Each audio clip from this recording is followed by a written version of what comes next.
ایک غیر مسلم ملک میں ایک مسلمان نوجوان کا کیا کردار ہونا چاہیے؟ کیونکہ یہاں برائیاں اپنی طرف راغب کرتی ہیں اور نیکی کرنا بڑا مشکل ہوتا ہے۔ یہ دنیا بنائی اسی اصول پر کی ہے کہ یہاں برائیوں کو موقع دیا گیا ہے، وہ راغب بھی کریں گی، تقریر بھی کریں گی، فلسفہ بھی بیان کریں گی۔ قرآن مجید نے اس کے لیے نہایت خوبصورت تعبیر اختیار کی ہے کہ شیطان کو، وہ شیطان میرے اندر بھی ہے، وہ جنوں میں سے بھی ہوتے ہیں، وہ شیطان انسانوں میں سے بھی ہوتے ہیں، وہ کیا کرتے ہیں؟ زین لکم اعمالکم، وہ اصل میں چیزوں کی تزئین کرتے ہیں، ان کو خوبصورت بنا کے پیش کرتے ہیں۔ ہمارے اندر خواہشیں ہیں، رغبتیں ہیں، تو یہ ان کو برانگیختہ کرتے ہیں۔ اس لیے یہ تو ہر جگہ ہوگا، یہ دنیا بنی ہی اس اصول پر ہے۔ یہ اس اصول پر نہیں بنائی گئی کہ اس میں گویا آپ کو ایک جنت دے دی جائے گی، آپ اس میں رہیں۔ یہ امتحان کے لیے بنائی گئی ہے۔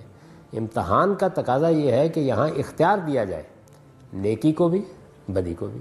یہ اختیار ہر جگہ موجود ہے۔ اگر آپ اپنے ملک میں جا کے دیکھیں تو وہاں بھی بڑے مسائل ہیں، بے شمار چیزیں ہیں جن میں آپ کو قدم قدم پر مشکلات پیش آتی ہیں۔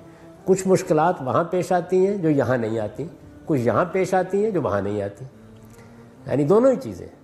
آپ یہ دیکھیے کہ وہاں آپ کسی آدمی سے ملیے تو وہ آپ کو بتائے گا جی کہ صحیح کاروبار کرنا بہت مشکل ہے، جھوٹ بولنا پڑتا ہے، لوگ کہتے ہیں بدیانتی کچھ تو کرنی پڑتی ہے، پورا معاشرہ یہی کر رہا ہے۔ تو اس لیے وہاں پر بھی کوئی کم نہیں ہے مشکلات۔ مشکلات ہر جگہ موجود ہوتی ہیں، ان کے اندر آپ کو اپنے آپ کو پاکیزہ رکھنا ہے، اپنے علم کو بھی اور اپنے عمل کو بھی۔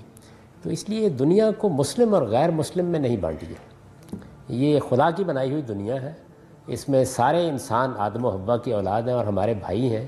اپنے اپنے نقطہ نظر کے لحاظ سے وہ زندگی بسر کر رہے ہیں، اس میں کہیں کسی برائی کا غلبہ ہو جاتا ہے، کہیں کسی دوسری برائی کا غلبہ ہو جاتا ہے۔ اگر آپ مغربی معاشرے کو دیکھیے، یہاں دیکھیے، یورپ میں دیکھیے، امریکہ میں دیکھیے، تو بڑی خوبیاں بھی ہیں، یعنی جیسی آزادی ہے، جس طرح کی قانون پسندی ہے، جس طرح سے لوگ باقی معاشی اور سیاسی معاملات میں دیانتداری کے ساتھ سب کچھ انجام دے رہے ہوتے ہیں، اس کی کوئی نظیر آپ کو اپنے ملکوں میں نہیں ملتی۔ تو اس وجہ سے خوبیوں کے بھی بہت سے پہلو ہیں۔ کتنے کام ہیں جو یہاں کرنے بڑے آسان ہو جاتے ہیں، نیکی کے کام جو اپنے ملک میں بہت مشکل ہو جاتے ہیں۔ بعض معاملات یقیناً ایسے ہیں کہ جن میں آپ کو یہاں مشکلات پیش آتی ہیں۔ تو دنیا کی زندگی کو اس اصول سے دیکھیے کہ یہ خدا کی برپا کردہ آزمائش ہے۔ اس امتحان میں جہاں کہیں بھی آپ رہتے ہیں، آپ کو یہ کوشش کرنی ہے کہ اپنے آپ کو جتنا پاکیزہ رکھ سکتے ہیں رکھیں۔ یہ پاکیزگی ہے، یہ پیوریفیکیشن ہے جو اصل میں آپ کے دین کا مقصد ہے۔ اللہ کے پیغمبر آپ کو پیوریفیکیشن کا طریقہ بتانے کے لیے آئے، اپنے آپ کو کیسے پاک رکھنا ہے۔